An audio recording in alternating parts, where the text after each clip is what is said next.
toujours plus vite avec Puma. Et par les magasins Soccer, Sport, Fitness. Ici Goran Bratic, bienvenue à ce nouvel épisode de Génération Soccer. Cette semaine, nous débutons en force avec nul autre que l'un des meilleurs joueurs de la MLS, le milieu de terrain vedette de l'Impact de Montréal, Nacho Piatti.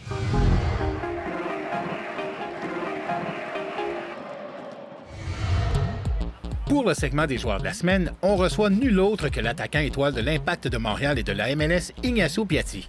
Comme vous allez le constater, le technicien argentin est très relax et généreux en entrevue. Je suis en compagnie de Nacho Piatti au centre Nutrilait de l'Impact de Montréal. Bienvenue à Génération Soccer, Nacho. Comment ça va? Ça va bien, toi? Bien, bien, très bien. On aimerait au début parler un peu de ton enfance. On sait que tu as grandi en Argentine avec tes parents qui étaient agriculteurs. Est-ce que tu travaillais sur la ferme de tes parents? Comment a été ton enfance? Ah oui, mon père il est agriculteur, pas moi. Moi, je voulais jouer foot.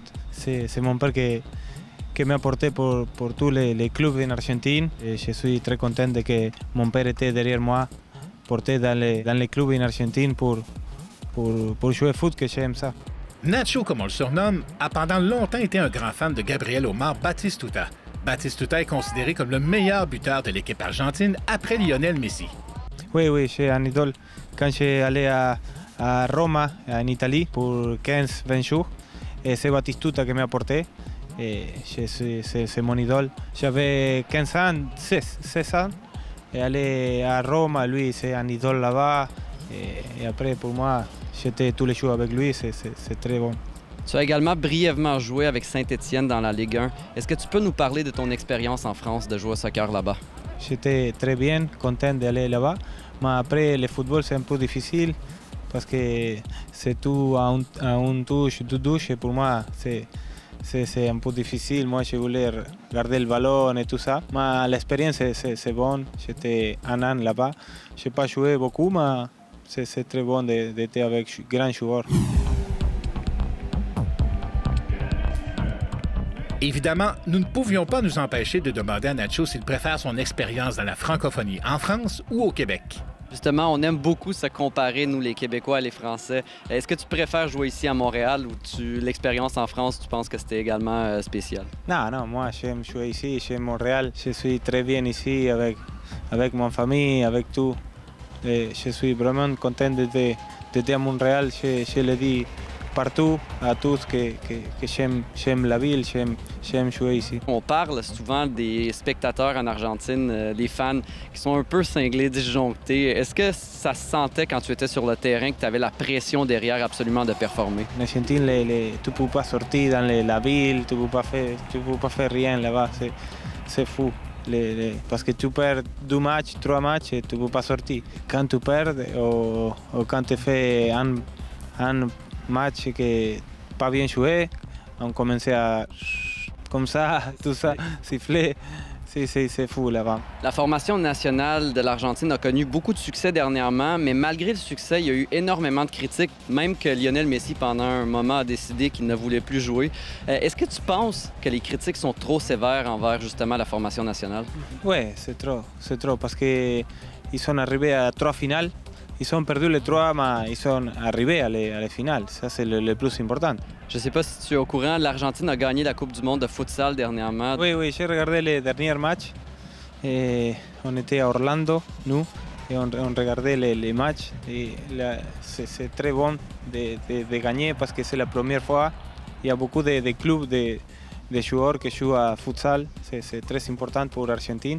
Et j'ai regardé, j'ai fait les compliments, les félicitations à l'équipe. Quand tu es arrivé ici avec l'Impact en MLS, au début, c'était un peu plus difficile, mais depuis, tu es vraiment devenu un des meilleurs joueurs de la Ligue. Qu'est-ce qui a changé? C'était quoi qui a fait la différence au niveau de l'adaptation? Si, quand je suis arrivé, je jouais pas beaucoup de matchs parce que j'ai porté une blessure à un genou. Après, je m'ai habitué à la Ligue et à l'équipe. C'est toute l'équipe qui m'a aidé pour ser le joueur que je suis. Et après, je suis content d'être ici. Être l'un des grands attaquants de l'Amérique, c'est une chose. Mais jouer avec l'un des plus grands de la planète, c'en est une autre. C'est quoi de jouer avec une légende comme Didier Drogba? Jamais pensé de jouer avec lui. Et quand je suis venu ici, ils ont parlé que peut-être arriver du titre de bas. Je dis non, je ne pense pas. Mais si, quand lui est arrivé, je suis très content. C'est une très bonne personne. Quand on a la chance d'avoir une entrevue avec Nacho Piatti, il faut lui demander comment est-ce qu'on fait pour devenir un grand attaquant. Comment on fait pour améliorer justement sa technique et jouer comme toi? Ah, si, il faut pratiquer. C'est pas facile de jouer au foot. Il faut faire un sacrifice. Mais il faut entraîner tous les jours. Je porte avec mon pied droit, mon pied gauche, et frappe avec les deux pieds. Finalement, Nacho, dernière question, et c'est la question que tous les partisans de l'Impact veulent savoir. Est-ce que tu te vois encore rester longtemps ici avec l'Impact? Oui, oui. Moi, me reste un an de contrat. Pero je suis content d'être ici. J'ai seulement un problème, que c'est mon père. Que lui, il n'était pas bien de santé.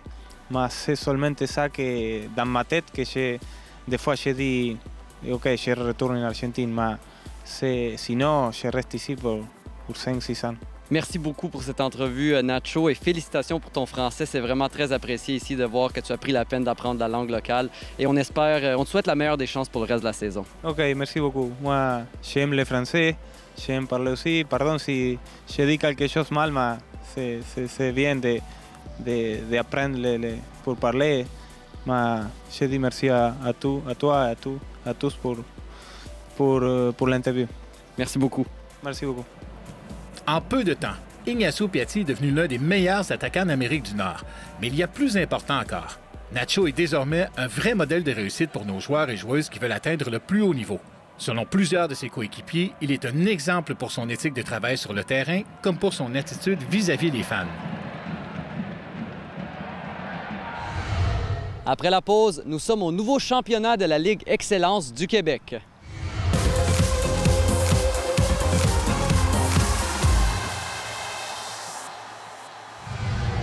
L'équipe de Génération Soccer s'est déplacée du côté de Laval pour voir ce qui se passait avec le nouveau championnat de la Ligue Excellence du Québec.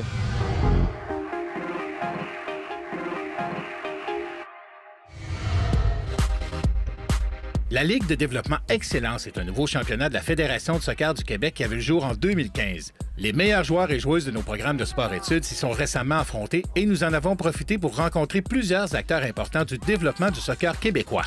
Pourquoi il y a eu un besoin de créer cette ligue? Les jeunes s'entraînent sur 180 jours d'école et d'avoir des matchs officiels. On est dans la compète, dans le fond, hein? Donc d'avoir ces matchs-là qui arrivent, qui nous permettent aussi de les voir jouer entre eux, c'est un moment vraiment intéressant. Et je pense que le besoin était marqué depuis un bout de temps. Et là, la Fédération a réussi, dans le fond, à officialiser cette ligue-là.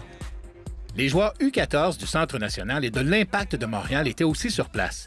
Il y avait donc bien évidemment une appréhension de la part de plusieurs. Est-ce que vous n'avez pas peur que ces équipes-là, l'Impact et le Centre national, puissent dominer année après année le tournoi? L'Impact et le Centre, c'est des jeunes de secondaire 3 qui sont dans une ligue où sont majoritairement des secondaires 4-5. Donc, l'écart physique à cet âge-là, des fois, est important. Ce qui fait que non, les jeunes de l'Impact l'année passée étaient dans la ligue et on trouvait intéressant de pouvoir venir se mesurer avec des plus vieux. Parce qu'au Québec, comme ce sont les meilleurs qui sont au Centre et à l'Impact, de trouver des adversaires de leur âge, de leur taille, c'est pas évident. Pour les entraîneurs, les joueurs du Centre national et de l'Impact de Montréal ne représentent pas de menace car l'objectif ici est vraiment de développer les joueurs. Le résultat dans le classement pour cette ligue-là, c'est pas important. C'est vraiment axé sur le développement de joueurs et pour la possibilité d'avoir une détection. Donc, qui domine, ça devrait être normal en tant que tel. C'est ce qui devrait arriver. Donc, non, on n'a pas peur de ça aucunement. Durnick Jean, qui est l'entraîneur-cadre de la région de la Mauricie, affirme que l'existence de la Ligue Excellence est absolument nécessaire pour développer les joueurs qui viennent des régions. Donc, pour maintenir un bon niveau, c'est très important pour nous, une ligue comme celle-là. Ça nous permet justement de voir d'autres niveaux, voir d'autres régions, donner l'opportunité aux jeunes qui n'ont pas cette opportunité-là, surtout à l'automne, l'hiver, on n'a pas de ligue pour pouvoir jouer. Donc, de pouvoir jouer ici, justement, en sport-études, c'est très important pour nous, pour qu'ils puissent justement se développer et exceller aussi en tant que tel. Pour la région de Québec, cette nouvelle ligue a toute son importance. Nous, dans notre cas à Québec, c'est important parce que nous, on a le projet d'avoir une équipe semi-pro l'année prochaine à Québec. Donc, le sport-études, c'est un outil qui nous permet d'évaluer nos joueurs. Puis l'objectif, c'est d'éventuellement, dans les 4-5 prochaines années, avoir une grande majorité de joueurs du Dynamo qui font partie du sport-études. Donc, la Ligue, pour nous, ça nous permet de nous mesurer aux autres. Ça nous permet aussi de mettre en pratique des choses qu'on fait à l'entraînement. Puis, ça nous donne une bonne évaluation du travail qu'on fait. Qu'est-ce que vous pensez de l'organisation du tournoi? C'est super parce que, premièrement, on a des bonnes installations. Les gens des équipes du Québec sont là, de la Fédération sont là, ils font des évaluations à chaque match. On voit que c'est bien encadré. C'est déjà plus sérieux que l'année passée. L'année passée, c'était notre première année où on faisait vraiment, on testait la Ligue. Et cette année, on voit déjà qu'au niveau de l'intensité, les joueurs veulent gagner. Et on joue vraiment pour essayer de finir premier pour aller au championnat à la fin et remporter la Coupe. L'une des très belles surprises de cette journée de championnat fut de rencontrer l'ex-vedette de l'Impact de Montréal, Eduardo Sebrango. L'ancien buteur emblématique qui était à la tête de l'équipe U14 de son ancien club a pris le temps de nous parler un peu. C'est une belle expérience. Pour moi, c'est une bonne opportunité. Je connais le club très bien. Maintenant, je suis content de travailler avec les gens. À quel point est-ce que ça t'apporte un plus d'avoir été joueur avec ce club-là, avec l'Impact? Ça aide beaucoup parce que je connais très bien le club, je connais la philosophie, la mentalité. Les jeunes qui jouent contre vous sont plus grands et plus costauds. Ça apporte quelque chose à vos joueurs de jouer contre eux? Oui, c'est pas facile parce que oui, ils sont plus vieux, ils sont plus rapides, mais on le savait, on essayait de les préparer pour ça. Côté mental, côté physique, côté tactique aussi. Mais pour nous, c'est une bonne opportunité pour le U14. Celui que tout le monde surnomme Eddie dans le milieu avoua qu'il travaillait très fort pour s'exprimer dans les deux langues. Tu fais bilingue avec les joueurs, anglais et français? Oui, je dois faire les deux. Mon français, c'est pas bon, mais j'ai essayé. Oui, on fait les deux, anglais et français. Mais ton français est très bon. Oui, c'est amélioré. Ouais. Selon les dires de plusieurs entraîneurs présents, il était grand temps que la Ligue Excellence fasse son entrée sur la scène du développement du soccer québécois. Il sera très intéressant de revenir voir l'évolution de ce nouveau championnat dans quelques années. Après la pause, on vous présente une authentique ligue de quartier qui commence à faire jaser.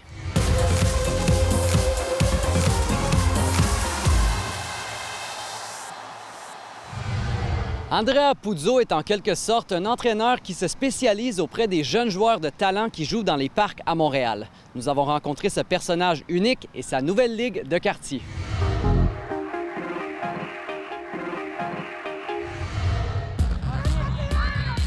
Cette semaine, nous vous présentons un deuxième topo sur la route bien spécial avec une authentique ligue de quartier. Il s'agit de la Ligue de développement Soccer 11. Vous allez voir qu'il y a vraiment du talent dans les quartiers de Montréal. Voici l'organisateur Andrea Puzzo.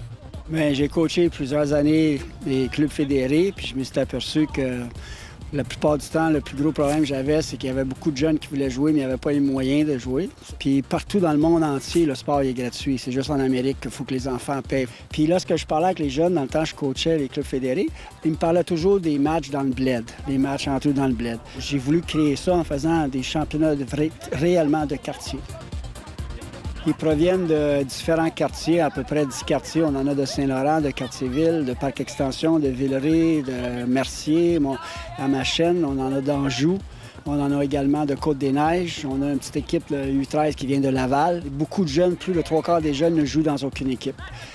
Premièrement, c'est une question, vu que c'est gratuit, totalement gratuit, ça ne leur coûte rien. La Ligue de développement Soccer 11 a fait un partenariat avec les académies JMG en Europe. C'est donc ce modèle de développement qu'on applique ici pour encadrer les joueurs. La philosophie, c'est philosophie JMG. Premièrement, les U13, ils jouent à 4, les U15 et les U17, ils jouent à 7. La raison, c'est qu'on joue sur un terrain beaucoup plus petit, donc les joueurs vont toucher beaucoup plus au ballon. Ça les force aussi à jouer beaucoup plus le ballon au sol que toujours les longues balles aériennes. Ils touchent à peu près 4 à 5 fois plus le ballon par match que sur un terrain 11. Puis là, lorsqu'on parle des tout-petits, quand on fait des 4-4, eux touchent à peu près 10 à 12 fois plus un ballon sur un terrain 4-4 que lorsqu'ils jouent à du 9 contre 9 ou du 11 contre 11. Ça nous permet aussi de voir la créativité de l'enfant. L'autre gros avantage aussi qu'on a, c'est que dans une situation comme ça, tous les enfants participent. Qu'ils soient bons, qu'ils soient moins bons, tu es obligé de l'utiliser parce que l'espace est restreint, puis à ce moment-là, on fait jouer tout le monde. L'une des premières choses qui retient l'attention, c'est que les plus jeunes joueurs s'entraînent du pied. Et en plus, ça semble vraiment faire leur bonheur. Dans la philosophie de JMG, c'est que on a beaucoup de niveaux techniques à développer. Et le jeune, avant d'avoir le droit de porter ce soulier, il faut qu'il ait accompli tous ces niveaux techniques de jonglage, de passe, de dribble, etc. Et à ce moment-là, il est apte à jouer avec des souliers. C'est aussi une question de touche de balle. Juste le contact du pied, comment bien toucher le ballon, que ce soit avec l'intérieur du pied, l'extérieur du pied, la semelle. Les enfants sont les premiers qui enlèvent leur soulier un coup qu'on a commencé. J'ai des jeunes, j'ai des gars dans le parc extension, des fois on joue au parc Jarry contre des grands. Les jeunes, ils veulent jouer nu-pied contre les grands qui jouent avec des crampons parce qu'ils s'aperçoivent qu'ils sont beaucoup plus à l'aise, ils touchent au ballon, ils ont un plaisir, ils jouent vraiment au ballon. La Ligue de quartier d'Andrea Pudio a reçu un bon gros coup de pouce de la part de l'Impact de Montréal afin de pouvoir tenir son championnat pendant toute la saison. Nick, en ayant une rencontre avec M. Saputo, il nous a dit, écoute, nous, on peut vous prêter pour cette année quelques semaines, on peut faire un essai. Puis ils nous ont prêté Courtoisie. On a eu 8 semaines ici, le terrain synthétique du Stade Saputo, puis on a eu 2 semaines, le terrain de Nutrilet. Ça a été très apprécié par nous et extrêmement apprécié par les enfants. Andrea reçoit aussi l'aide de d'autres acteurs du milieu du soccer comme Jean-Robert Toussaint qui œuvre depuis longtemps comme entraîneur. Oui, du talent, il y en a ici. Du talent à revendre. Je pense que dans les ligues fédérées, on a un type de joueur. Mais dans les quartiers, je pense que ces jeunes qui n'ont pas d'argent, qui veulent jouer au ballon, qui veulent simplement s'amuser, nous amènent quelque chose de différent. Parce qu'à la base, ils ont quelque chose de beau à voir. Et je pense que dans leur créativité, c'était exceptionnel. Je crois qu'il faut pousser, aller chercher les jeunes dans les quartiers, ceux qui n'ont pas de sous, ceux qui veulent simplement s'amuser et développer des habiletés qu'on ne retrouve pas ailleurs. Alors, la Ligue Soccer Développement, c'est avant tout ça. Et maintenant, voici les principaux intéressés. Bon, ça fait environ 2 mois que je joue dans la Ligue ici, Soccer 11. Puis je trouve vraiment que la Ligue Soccer 11, c'est vraiment quelque chose de bien parce que ça nous permet de jouer au soccer gratuitement. Qu'est-ce que je retrouve ici? C'est juste que comme il y a quand même beaucoup de personnes impliquées, les personnes ici sont beaucoup impliquées, le mode d'organisation est vraiment bien. Le Soccer 11, ça représente beaucoup car c'est gratuit, on joue presque tous les jours et l'été, il y a beaucoup de pratiques. Tous les jeunes, on est là, on aime ça, c'est très bien l'ambiance. La Ligue Soccer 11 me représente beaucoup de choses parce qu'elle m'a appris à jouer collectif, faire des passes. Donc ça fait beaucoup de choses pour moi. Pour Kababa, c'est Andrea qui est le plus important. Andrea, pour moi, ça représente beaucoup de choses. Je ne peux même pas dire, c'est tellement beaucoup que je ne peux pas dire. On joue vraiment beaucoup de matchs. Ça, c'est bien parce que dans les autres ligues, on doit payer cher et on joue un match par semaine. Je pense que ça m'a aidé à plus persévérer comme dans mon jeu. Puis ça m'a beaucoup aidé pour m'améliorer en défense, comme parce qu'on joue avec différentes personnes qu'on ne connaît pas. Ça représente beaucoup pour moi. Ça fait déjà presque 9 semaines qu'on joue ici. C'est vraiment un plaisir pour nous, c'est gratuit, il y a vraiment du bon niveau de jeu, on aime ça. Puis c'est vraiment une chance qu'on a de jouer avec des gens comme ça, qui nous écoutent, qui nous aident et tout ça, c'est vraiment un plaisir. Andrea a un point de vue bien à lui au sujet du soccer québécois. On peut être en accord ou en désaccord. Mais dans ce commentaire, il nous raconte la réaction qu'ont eu les gens de l'Académie JMG lors de leur première visite au Québec. J'entends des entraîneurs, j'entends des coachs qui disent que c'est la culture, c'est les enfants qui n'ont pas la passion. Dans tous les sports, on sort des champions du monde. En ce moment, les deux dernières années, les 2 premiers draft choice de NBA, c'est des joueurs de basket. On a des joueurs qui jouent au baseball, on a des joueurs qui jouent au football, qui vont partout aux États-Unis, des bourses d'études. Au soccer, c'est le sport numéro 1, on ne sort à rien. Ils sont venus ici, ils ont été impressionnés par les infrastructures. Ils ont très peu de pays qui ont vu ça sur la planète, qu'on a autant de terrains synthétiques, autant de dômes couverts. Je les ai emmenés voir des jeunes un peu partout. Ils ont vu le niveau de jeunes ici. Puis ce qu'ils ont vu ici, c'est la même chose qu'ils vont en Europe à l'âge de 10, 11, 12 ans. À contre, ce qu'ils ont remarqué, c'est quand on va voir des matchs de 16, 17, 18 ans, le talent du 10, 11, 12 ans il a été perdu. Alors, c'est pas l'enfant qui a perdu le talent. Ça doit être dans la structure, ça doit être dans la formation. Andrea Pudio est un personnage coloré qui a ses propres opinions bien à lui. Encore une fois, on peut être d'accord ou pas. Et bien sûr, ses opinions n'engagent pas l'Impact de Montréal. Il reste que sa Ligue de quartier a toute sa raison d'être pour les 200 joueurs qui la fréquentent, car sans cela, la majorité d'entre eux ne pourront pas jouer dans une ligue pour laquelle il faut payer. Et cela soulève plusieurs questions. Combien de jeunes talents au Québec n'ont pas d'argent pour jouer au soccer? Et s'ils ne peuvent pas payer pour jouer, comment est-il possible de voir leur talent? Une chose qui est certaine, c'est qu'ici comme ailleurs, il y a réellement du talent caché dans nos quartiers.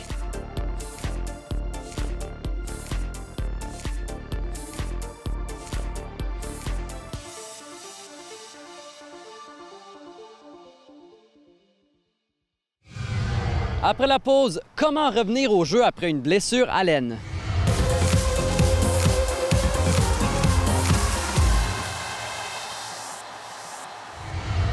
Pour le segment Santé Soccer de cette semaine, on vous explique comment ne pas vous blesser à l'aine de nouveau lors d'un retour au jeu.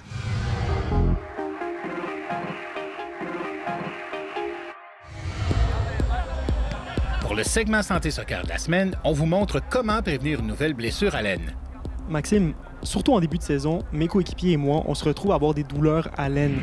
Qu'est-ce qu'on peut faire pour limiter ce risque d'aggraver la douleur pendant le match? Ça, Karim, c'est un classique. À chaque début de saison, il y a plusieurs joueurs qui ont mal à l'aine. Ils s'entraînent pas assez pendant l'hiver, ils commencent trop fort, ils donnent leur 110 % premier match, ils sont pas réchauffés, ils veulent trop en faire.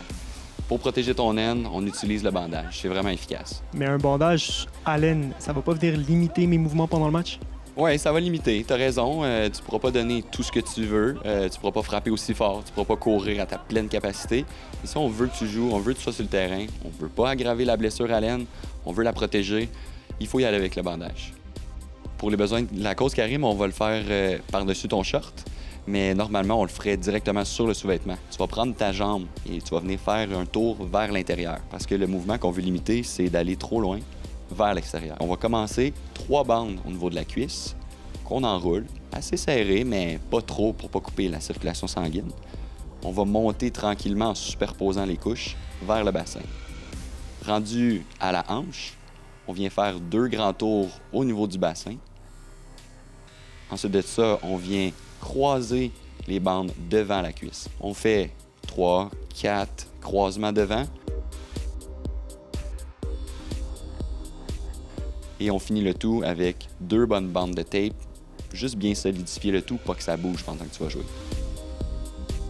Max, c'était le physio des Griffons d'Outremont en semi-pro. Vous avez gagné le championnat et puis là, vous allez conclure votre saison à Toronto. On vous souhaite une très bonne chance. Merci beaucoup.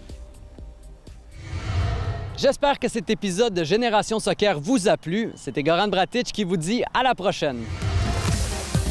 Génération Soccer vous a été présenté par Puma. Toujours plus vite avec Puma. Génération Soccer utilise exclusivement de l'équipement audio professionnel AKG.